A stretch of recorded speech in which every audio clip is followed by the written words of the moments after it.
The Night Watch, a dinosaur short horror story. The rain lashed hard against the tin roof of the security shed, a low and steady drumbeat that blended with the distant growl of thunder. Ranger Eli Carter leaned back in his chair, staring at the bank of monitors displaying grainy black and white footage from across the dinosaur reserve. Usually, the night shift was dead quiet. The electric fences kept everything in.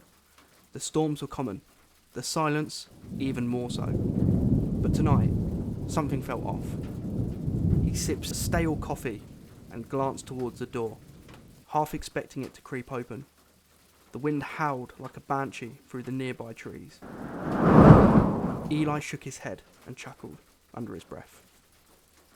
"Paranoid," he muttered. "It's just another stormy night." Lightning flashed, a blinding white crack that turned the dark forest into stark daylight for a heartbeat. Then, the power flickered. All the monitors blinked. Then, darkness.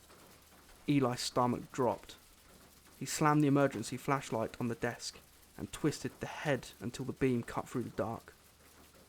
Outside, the rain came down harder. Then came a sound worse than thunder. A low, warbling alarm. Power loss in Section C. Power loss in Section C. Eli's heart pounded. He scrambled to the backup system. A tablet with reserve battery linked to the park's grid. One look confirmed his fear. Fence 3A, the one along the northern wetlands, had gone down. And along that fence, the Raptor enclosure. He grabbed his radio. "Control, this is Carter at Security Post Delta. We've got a fence down, Sector C. You seeing this?" No answer. "Control, do you copy?" Just static. His pulse thickened. He tried the emergency phone. Dead. He grabbed his tranq rifle, slung on his poncho, and bolted into the storm. The wind whipped branches like knives across his face. Rain blurred the beam of his flashlight. As he reached the main jeep trail, he saw the lights of another ranger vehicle cutting through the woods. "Mac!" Eli shouted. The jeep pulled up beside him. Inside were Rangers Mac and Jules, both soaked, eyes wide. "You see it?" Jules asked. "The fence?" Eli nodded grimly.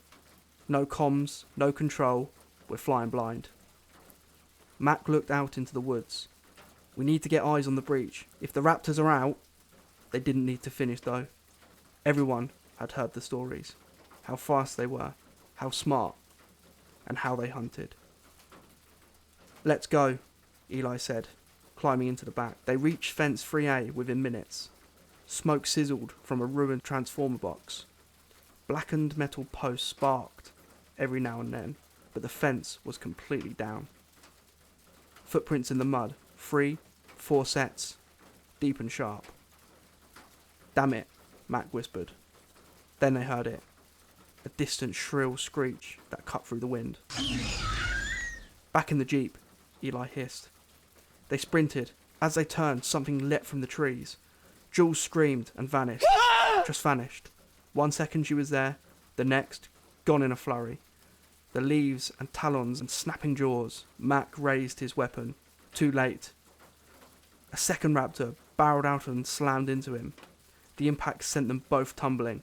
Mac fired blindly. A shriek. Then silence. Eli didn't hesitate. He grabbed Mac's collar, dragged him towards the jeep. Blood soaked his friend's leg. The surviving raptor darted back into the woods, eyes glowing yellow in the lightning flash. Eli got them into the jeep and gunned it. Mud sprayed behind them. They drove south, deeper into the reserve, the only direction not blocked by debris or fallen trees. Mac clutched his wounds. "Jules, we have to go back." "She's gone," Eli said, voice flat. "We'll be next if we don't keep moving." They drove in silence for several minutes until the road gave way to water. The winding river that bordered the eastern section of the park.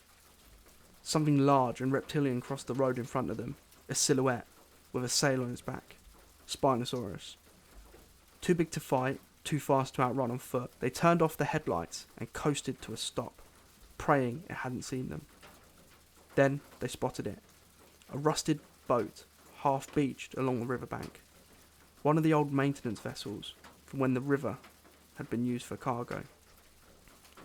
Abandoned for years, but maybe still working. Mac coughed. That's our ticket. Eli helped him hobble towards it. The boat groaned with age, but floated. Inside, tools, an old battery system, and a half-rotted map. He checked the fuel gauge. Quarter of a tank, enough to drift downstream. Maybe reach the visitors' docks near the southern edge. They shoved off, just as the trees exploded behind them. The Spino was charging.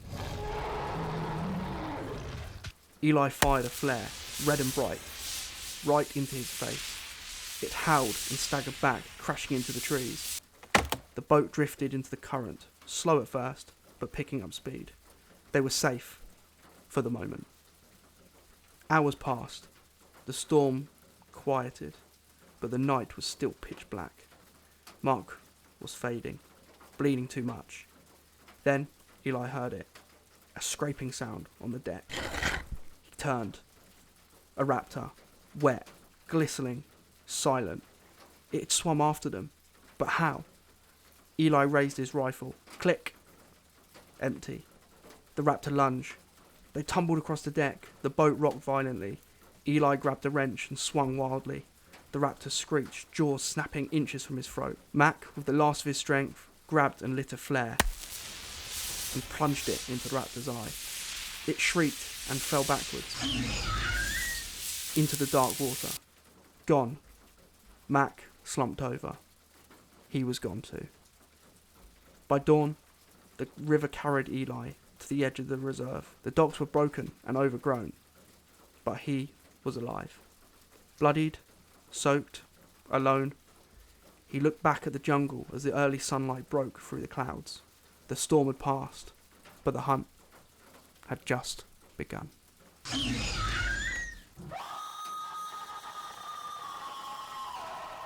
Guys, thank you so much for listening to these stories. I really appreciate everyone's support and kind comments on these. Guys, if you want some more, then please do like the video and please do consider subscribing to the channel. Please feel free to also submit your own stories as well. I am more than happy to promote them on this channel and read and narrate them as we've done just now. Guys, thank you so much, and I will catch everyone in the next one.